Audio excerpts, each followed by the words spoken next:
افلا یتدبرون القرآن، تدبر قرآن، مولانا امین احسن اصلاحی رحمہ اللہ۔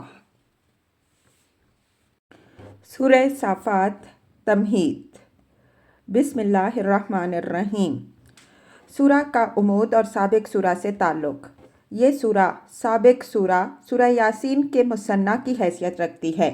دونوں کے عمود میں کوئی بنیادی فرق نہیں ہے۔ توحید، قیامت اور رسالت کے اصولی مباحث جس طرح اس گروپ کی پچھلی صورتوں میں زیر بحث آئے ہیں، اسی طرح اس میں بھی زیر بحث آئے ہیں۔ البتہ نہج استدلال اور ترکیب بیان مختلف ہے۔ توحید، جو اس پورے گروپ کی روح ہے، اس سورہ میں بھی نمایاں ہے، لیکن اس میں اس کے ایک خاص پہلو الوہیت ملائکہ کے تصور کے ابطال کو زیادہ وضاحت کے ساتھ لیا ہے۔ احوال قیامت کی تصویر اس میں ایسے زاویے سے پیش کی گئی ہے جس سے مشرکین کے عوام اور ان کے لیڈروں کی باہمی تو تکار سامنے آتی ہے۔ حضرات انبیاء علیہم السلام کی پوری تاریخ بھی اس میں اجمالاً بیان ہوئی ہے، جس سے یہ حقیقت واضح ہوتی ہے کہ جن قوموں نے رسولوں کی تکذیب کی ہے، اللہ تعالیٰ نے ان کو مٹا دیا۔ فلاح صرف رسولوں اور ان کی پیروی کرنے والوں کو حاصل ہوئی۔ سورہ کے مطالب کا تجزیہ۔ سورہ کے مطالب کا اجمالی تجزیہ یہ ہے۔ آیات 1 تا 10۔ ملائکہ خدا کے حضور میں ہمیشہ اس کے احکام کی تعمیل کے لیے حاضر اور اس کی حمد و تسبیح میں سرگرم رہتے ہیں۔ وہ اپنے عمل سے شہادت دے رہے ہیں کہ وہ خدا کے نہایت فرمانبردار اور اطاعت گزار بندے ہیں، نہ کہ اس کے شریک، جیسا کہ نادانوں نے سمجھا ہے۔ اللہ تعالیٰ کا قرب صرف ملائکہ کو حاصل ہے۔ جنات و شیاطین کی رسائی ملا الاعلیٰ تک نہیں ہے۔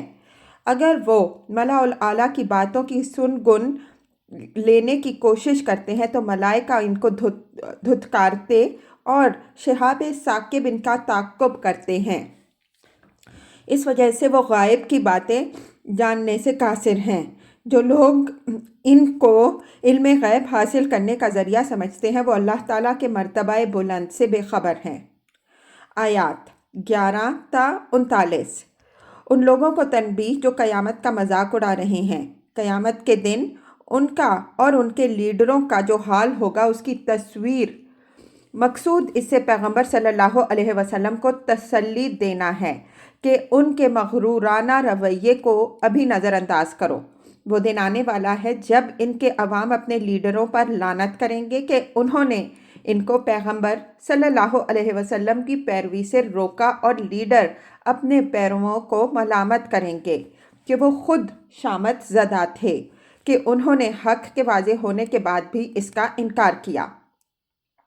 آیات 40 تا 61۔ ان اہل ایمان کا صلہ جو گمراہ کرنے والے ساتھیوں اور لیڈروں کے علی الرغم رسول کا ساتھ دے رہے ہیں۔ ان کو قیامت کے دن جو سرداری ابدی حاصل ہوگی، ان کے بعض پہلوؤں کی طرف اشارہ۔ آیات 62 تا 70۔ باپ دادا کی اندھی تقلید کے جنون میں رسول اور اس کے طریقے کی مخالفت کرنے والوں کو جس انجام سے سابقہ پیش آئے گا، اس کی طرف اشارہ۔ آیات 71 تا 148۔ تاریخ کی شہادت کہ جن قوموں کو اللہ تعالیٰ نے کسی رسول کے ذریعے سے انذار کیا، اگر انہوں نے رسول کی تکذیب کر دی تو ہلاک کر دی گئی۔ صرف وہ لوگ اللہ کی پکڑ سے محفوظ رہے جنہوں نے رسول کی پیروی کی۔ اللہ کی رحمت و برکت اللہ کے رسولوں اور ان کی پیروی کرنے والوں ہی کے لیے ہے۔ آیات 149 تا 182۔ خاتمہ سورہ، جس میں کلام تمہید کے مضمون سے مربوط ہو گیا۔ حضرت جبریل علیہ السلام کی زبانی یہ شہادت دلوائی گئی کہ فرشتوں کی جماعت برابر خدا کے احکام کی تعمیل اور اس کی تسبیح و حمد میں سرگرم رہتی ہے، اور ہم خدا کے فرمانبردار بندے ہیں، نہ کہ اس کے شریک و شفیع۔ آخر میں پیغمبر صلی اللہ علیہ وسلم کو تسلی دی گئی ہے کہ اللہ کی مدد اور غلبہ تمہارے اور تمہارے ساتھیوں ہی کے لیے ہے۔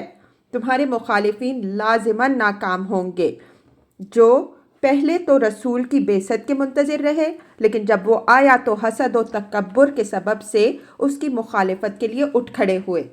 تم ان سے درگزر کرو اور صبر کے ساتھ اپنا کام کیے جاؤ۔ سلامتی اللہ کے رسولوں ہی کے لیے ہے۔